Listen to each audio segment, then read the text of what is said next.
And the battle for lane 1 has been won by Chip Hanauer. That's going to make it interesting. The Budweiser with Vilwalk in 2, Steve David and the Freddy's Club out in 3, then Greg Hopp and the Miss Tri-Cities, Nate Brown, the Lumar Window Film, and Jerry Hale, the Tweetins RV Mart, will be on the outside. Look at Greg Hopp, good boat speed right here at the start. And even though it's his rookie year, one thing Greg's been known for already is his aggressive starts.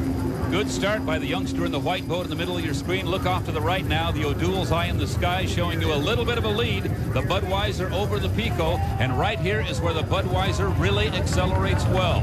Unparalleled in its turning ability coming out of the turn. And there's the Pico coming out of that turn, getting a little loose going into the back straightaway. And the Bud extends its lead. But it looks like, Steve, the Pico hanging with him, trying to gain some ground. Most of this advantage you see right here came as the Pico got a little bit sideways, as you said, but look at him now, gaining on Vilwalk. He has the inside, and that will be an advantage in this turn. Look, he's loose.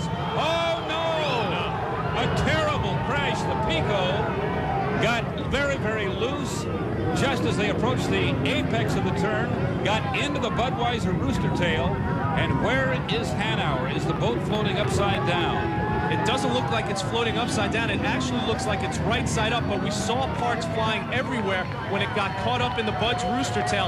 There you see Chip Hanauer and the Miss Pico in the water, and it looks like, yeah, the cockpit is open, so that's somewhat good news, but we'll have to take a look and see exactly how it ended up right side up.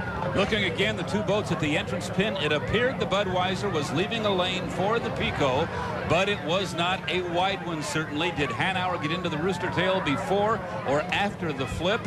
And this particular angle, not definitive. No, but this is what happens, Steve, when hydroplanes get close to deck racing, as we call it, closing the gap on the Miss Budweiser, and that's what initiated this crash. And you see what a violent, spectacular crash it is. The nose of the Miss Pico actually hitting the water. I think that's how the boat ended up right side up, as we saw it before we went into these replays. Here's another look at it, a more spectacular flip you will not see, and Steve, you've seen a lot of them. And several of them right here at this spot on this race course. Something about the way the wind comes down the river, and that may have been the entire problem. Hard to tell whether Hanauer got into that rooster tail. Hopefully, that signal from one of the rescue divers means that Hanauer is okay. It's the restart of Heat 3A on the water, and Nate Brown has put the yellow Lumar window film into lane 1. He'll try to challenge the Budweiser from there, but Vilwalk in lane 2, that's a good lane for him. Now off to his right is young Greg Hopp in the white boat, the Miss Tri-Cities. He's had a great season and a good day. Steve David in the black, red, and yellow Freddy's Club, then Jerry Hale in the yellow boat. The Tweetins RV will come from the outside. Look at this, a great start for Budweiser. Going to be tough to beat, Rich. Yes, but noticeably absent is the Miss Pico. Of course, we're still waiting word on Chip Hanauer's status, but look at Greg Hopp in the white boat passing Dave Vilwalk on the outside. Also, Nate Brown in the Lumar has good speed on the inside, but he's being left behind by the red and white boats out front. Into the turn, Greg Hopp doing a great job staying right on the hip of the Budweiser.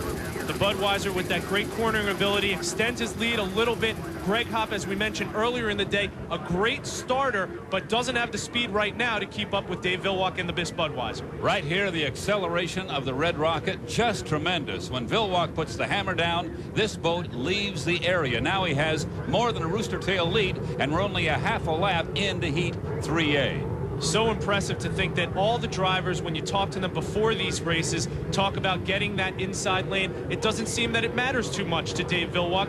We're on board with him now. He was in lane 2. He's able to move over into lane 1 because he's extended his lead so far. If you ask Dave Vilwalk, he actually prefers lane 2 on most race courses, unless someone like Chip Hanauer has lane 1. Then it's a whole different story. Explain that. Why would Dave Vilwalk want an outside lane where everyone else would want a lane 1 assignment? Well, these are 1,200-foot turns, Rich, and that means the driver has to cramp the boat pretty good to get it to arc through there in lane 1. Out in lane 2, the turn is just a little bigger. Keep the RPMs up higher. Right there you see Dave come in at the exit pin and move right into lane 1, but he was able to dictate the radius because he had the lead.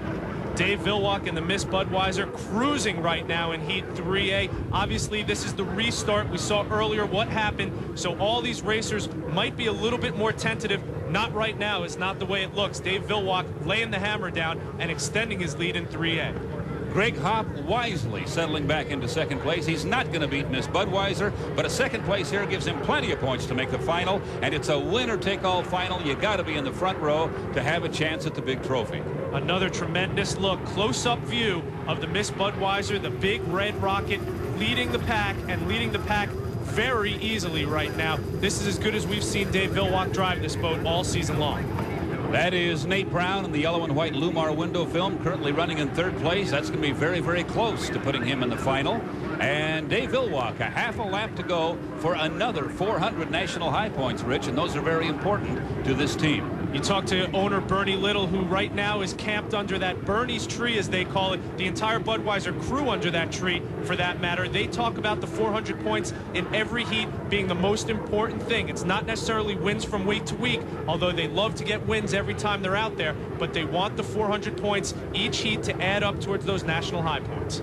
A quarter of a lap to go for Dave Villwock in Bernie Little's Miss Budweiser. The view out the front. Right now, Dave is looking off to the right just a little bit, looking for the checkered flag on the judges' stand. He flies the boat a little bit, scores another 400 points and a victory here in the restart of Heat 3A.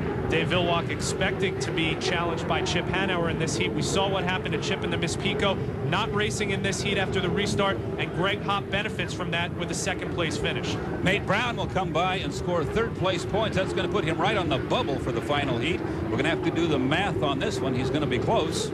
Right behind him, Jerry Hale will bring the Tweetons RV across the line in fourth place. And then back to Steve David. Got tangled up in a rooster tail at the start in the Freddy's Club and had to settle for fifth.